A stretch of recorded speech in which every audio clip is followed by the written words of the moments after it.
Jesse Lingard sudah nggak tergabung dengan skuad Manchester United. Mulai 29 Januari kemarin, Lingard jadi bagian resmi dari West Ham United dengan status pemain pinjaman. Alasan Lingard nggak masuk dalam rencana pelatih Ole Gunnar Solskjaer adalah performanya yang menurun dan sejumlah keterlibatannya dengan kontroversi. Cetak Gol akan membahas kronologi lengkap pindahnya Jesse Lingard sebagai berikut.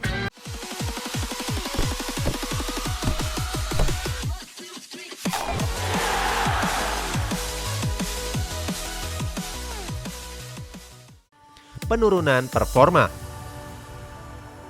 Salah satu faktor penting kemunduran karir Lingard adalah performanya yang merosot secara signifikan. Pada Premier League musim 2019-2020, Lingard cuma membukukan 1 gol saja.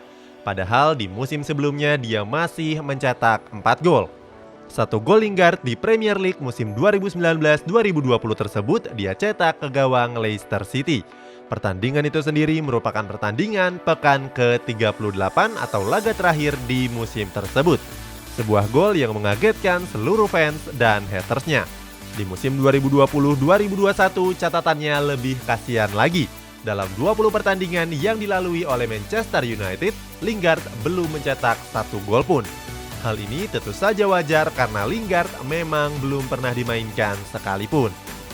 Lingard mengisi pos cadangan pada laga melawan Brighton, Tottenham Hotspur, Leicester City, dan Aston Villa. Sisanya dia tercatat nggak tergabung ke dalam skuad. Alasannya jelas karena Ole Gunnar Solskjaer lebih mempercayakan Bruno Fernandes ataupun Donny van de Beek di posisi gelandang serang. Sebenarnya posisi gelandang serang memang seharusnya bisa menciptakan banyak gol dan assist. Tapi entah kenapa Lingard nggak bisa melakukan hal tersebut. Di sepanjang tahun 2019, Lingard mencatatkan rekor dengan bermain selama 1.477 menit tanpa mencetak 1 gol ataupun assist. Sebuah catatan yang sangat sulit diraih oleh gelandang serang manapun di dunia.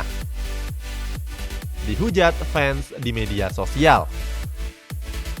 Performa Lingard yang mulai menurun gak mengurangi niatnya untuk membuka channel YouTube. Lingard menamai channel YouTube-nya dengan nama Jesse Lingard Official. Daripada menganggur karena nggak dimainkan, dia coba usaha sampingan. Nggak disangka channel YouTube Lingard mendapatkan respon yang cukup positif. Sejak bulan pertama diluncurkan, channel YouTube tersebut sudah meraih 250.000 subscriber.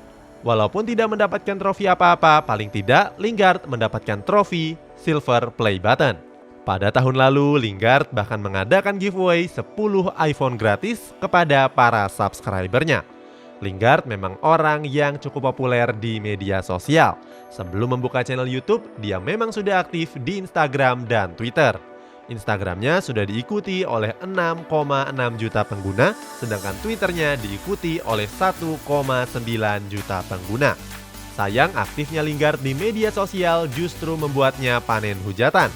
Pasalnya, dibandingkan rajin tampil di atas lapangan, Lingard lebih rajin tampil di depan kamera. Dalam wawancaranya, Lingard bilang kalau dia berprofesi utama sebagai pemain bola.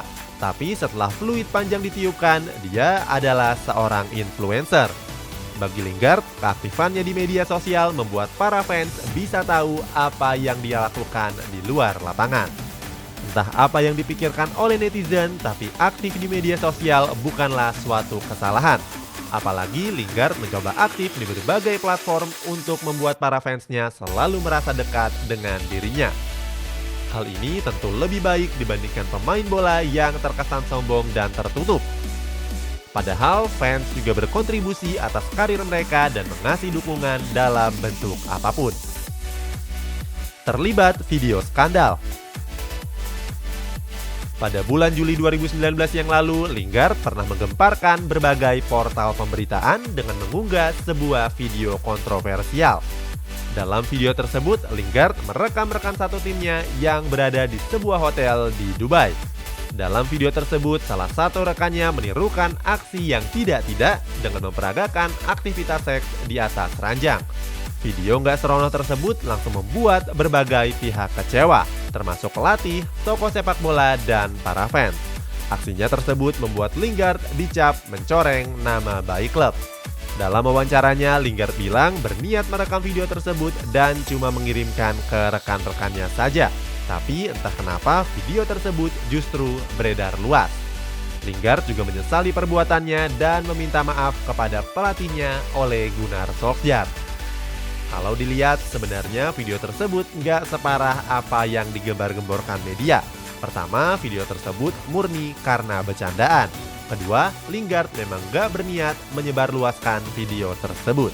Hanya saja seharusnya Lingard bisa meminta rekannya untuk melakukan aksi yang lain yang lebih sopan di atas ranjang. Bisa saja dengan melakukan perang bantal atau lompat-lompatan kayak bocah. Punya masalah keluarga. Salah satu faktor menurunnya performa Lingard adalah masalah keluarga yang dia hadapi. Dalam beberapa tahun terakhir diketahui ibunya jatuh sakit sementara kakeknya didiagnosis mengalami kanker prostat. Hal ini membuat Lingard harus merawat dua adiknya, yakni Jesper dan Desibu. Bahkan Lingard harus menjadi wali siswa dan pergi ke sekolah untuk menghadiri pertemuan para orang tua. Di sisi lain, Lingard adalah ayah dari seorang anak perempuan yang berumur 1 tahun. Dilansir dari BBC.com, alasan tersebut membuat performa Lingard di atas lapangan cenderung menurun. Mantan pemain timnas Inggris ini disebut kehilangan fokus dalam bermain. Dalam wawancaranya, Lingard bilang melihat orang-orang tercintanya kesulitan membuat performanya di atas lapangan gak karuan. Lingard juga merasa menahan semua beban keluarga tersebut sendirian. Walaupun dia sering bikin kesal, ternyata Lingard adalah tulang punggung keluarga. Jadi saran kami daripada menghujatnya sana-sini, Lingard butuh banyak dukungan. Salah satunya dengan mensubscribe channel YouTube-nya dan membeli clothing brand besutannya yakni J-Links. Untuk yang mau subscribe video Jesse Lingard, ada di kolom deskripsi di bawah. Terdepak dari Timnas Inggris. Pada kualifikasi Piala Euro tahun 2020 kemarin, Jesse Lingard nggak dipanggil pelatih Gareth Southgate untuk kembali memperkuat Timnas Inggris.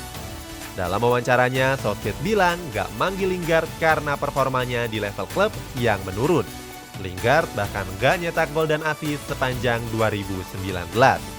Southgate bilang Lingard adalah pemain yang bagus di level timnas.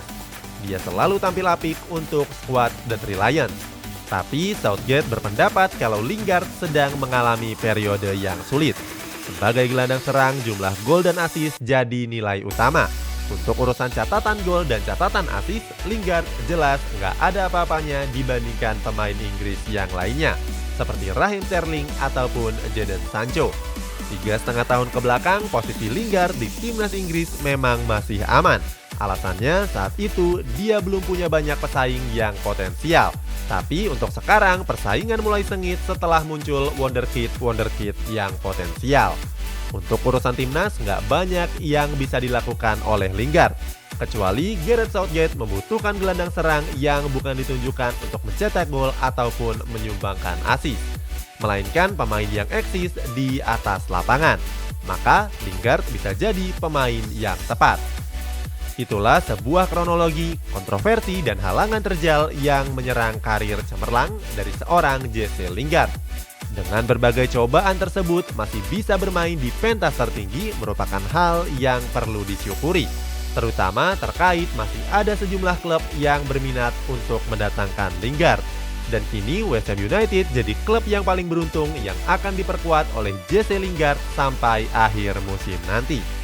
Punya komentar? Coba tuliskan di bawah ini.